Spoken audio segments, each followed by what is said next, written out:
समस्त नमस्कार। ख्रीष्टर प्रिय भाई भाई माने जने ब्राह्मण ख्रीस्टियन हेले जने ब्राह्मण ख्रीस्टियन हेले मोर कहबार अर्थ हूँ जने ब्राह्मण कट्टर ब्राह्मण आउ जी कि मूर्ति पूजार पारंगम थिले हिंदू देवादेवी मानकर एते बड़ भक्त थिले किंतु से कहीं हिंदू धर्म छाड़ी प्रभु जीशु को ग्रहण कले कौन कारण रही अच्छे आज भिडियो आम मैंने जाना तेरे प्रिय बंधुगण प्रभु जीशुख्रीष्ट को पाखक आसवाटा हूँ सबुठ बड़ विषय अटे किंतु जे पर्यंत प्रभु जीशु निजे डाकी ना जने केबेल जीशु निकट को आसब ना। तेरे प्रिय बंधुगण चलते आम मैंने डायरेक्ट आम मैंने साक्ष्य शुणा जने ब्राह्मण कहीं हिंदू धर्म छाड़ी प्रभु जीशुख्रीष्ट को ग्रहण कले। मैं उसकी गवाही दे रहा हूं आपको और मैं आपको विश्वास दिलाता हूं कि जो बीमार या कोई भी समस्या हो मैं गारंटी उसकी देता हूं कि अगर सचमुच आप विश्वास करोगे तो आपके शरीर से वो निकल जाएगा, क्योंकि मेरे साथ हुआ है ऐसा। मैं कुछ और कर रहा था, जीवन कहीं और बिता रहा था। लोग पैसे के लिए बहुत हद तक गुजर जाते हैं, हमने भी वही काम किया। चोरी नहीं करोगे तो धन कहां से आएगा, मारोगे नहीं तो गुंडा कैसे कहलाओगे। हमारे भी यही ख्वाहिश थी, हमने भी वही काम किया, लेकिन हमको पता नहीं था कि ये किसी की नजर में बुरा है। Hallelujah hallelujah. यीशु मसीह ने कहा कि अपने मन को फिरा ले, लौट आ मेरे पास। लेकिन इससे पहले कोई कहने वाला नहीं था। मैं कुछ बातें ऐसे कहूंगा, आप समझ जाना। मैं अपने आप को बड़ा पुजारी समझता था, काफी भक्ति करता था मैं अपने जाने में, लेकिन धीरे धीरे मैं बीमार होने लगा। मैं अपने माता पिता का इकलौता पुत्र हूं, किसी चीज की घटी नहीं थी, और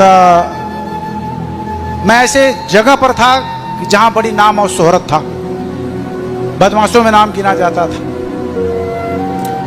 लेकिन मैं हकीकत बता रहा हूं, जब मेरी मौत सर पर आई तो कोई बचाने वाला। मैं नदी नाला पहाड़ बड़े बड़े मंदिर मजारों में गया, जो चाहा, जो जिन्होंने चाहा मैं उनको दिया, चढ़ाया, पैसा से लेके जो भी।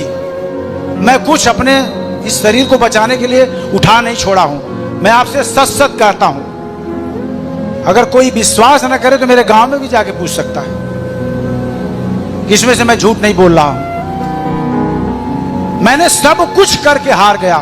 मेरी शरीर पीला पड़ गई थे, जो आज इतना हैंडसम देख रहे हैं, ये यीशु मसीह जिंदा है, उसने दिया है मुझे, और यही सुनाने के लिए दिया है। उसने कहा इस छोर से लेके उस छोर तक गवाह होंगे, तो मैं उसमें का गवाह हूं, मैं उसमें का गवाह हूं जिंदा। आज जो बोल रहा हूं ये उसकी दया है। मैं 12 लाख का दवा खाया हूं, 12 लाख का। 17 टैबलेट इस बार, 17 टैबलेट शाम को। आधी रोटी 2 दिन में 1 दिन खाता था मैं, वो मेरी दशा हो गई थी। लेकिन मुझे पता नहीं था कि ये क्यों हो रहा है।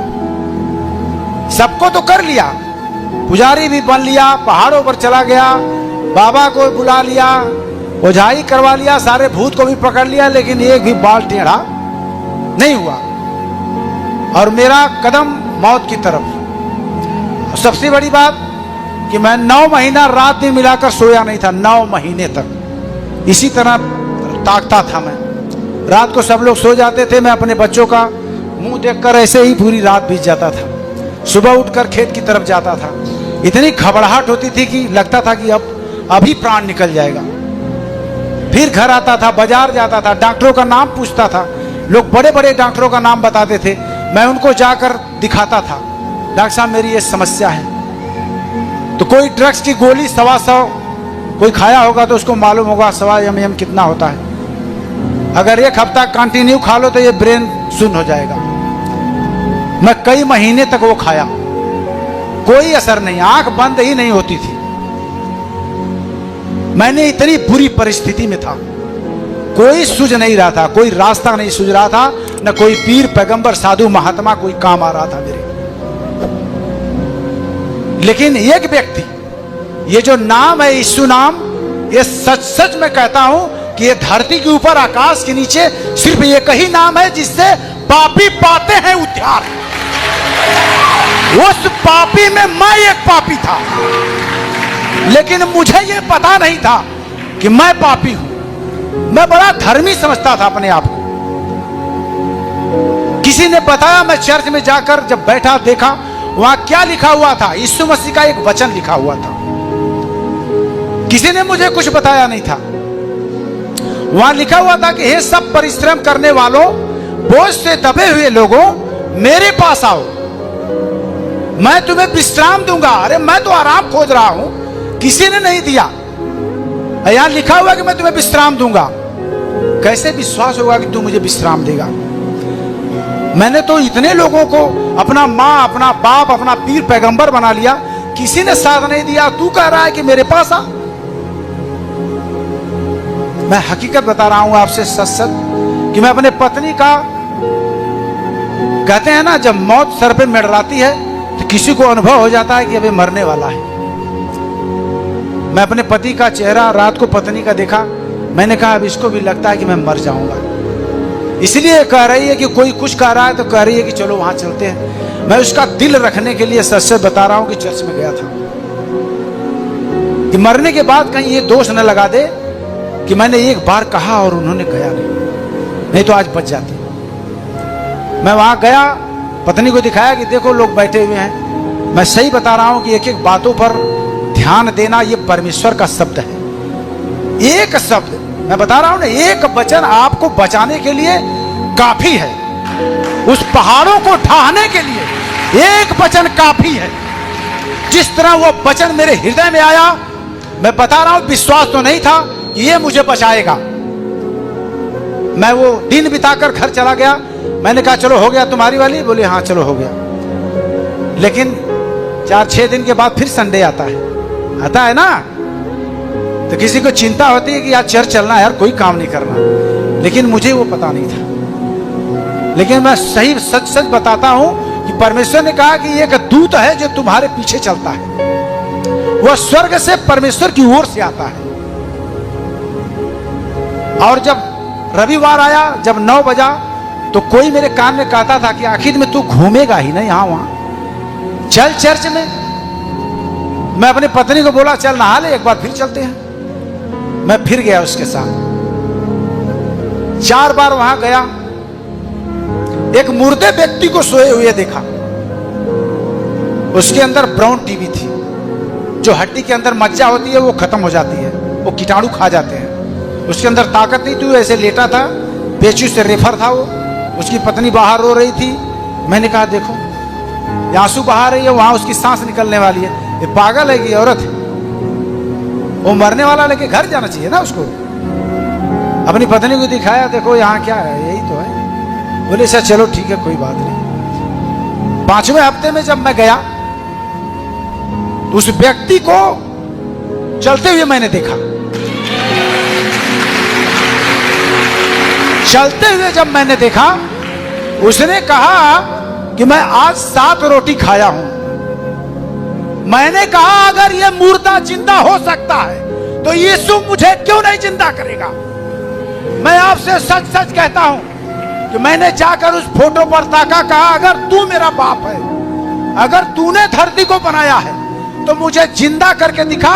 मैं पक्का है कि मैं तेरा चेला बन जाऊंगा और तेरी सेवा करूंगा। मैं किसी को नहीं जानूंगा। मैं हकीकत आपसे बताता हूं। विश्वास, वो कहता है विश्वास कर तब तू मेरी महिमा को देखेगा। और पास्टर जी कहते हैं ना बाइबल डेली पढ़ना। मुझे पता नहीं था, वो चीज लिखा हुआ था कि ये सब परिश्रम करने वाले बोझ, किस चीज का बोझ था मुझे भी नहीं पता। मेरा पाप जो मैंने गाली दिया, मैं दिन भर में 500 गाली देता था। बदमाशों का काम क्या है? गाली देना, मारना, लूटना। मैं वही काम करता था। मैं अपने आप को बड़ा धर्मी समझता था। दिन भर झूठ बोलता था। हाँ, किसी बहन बेटी के ऊपर गलत निगाहें डालता था।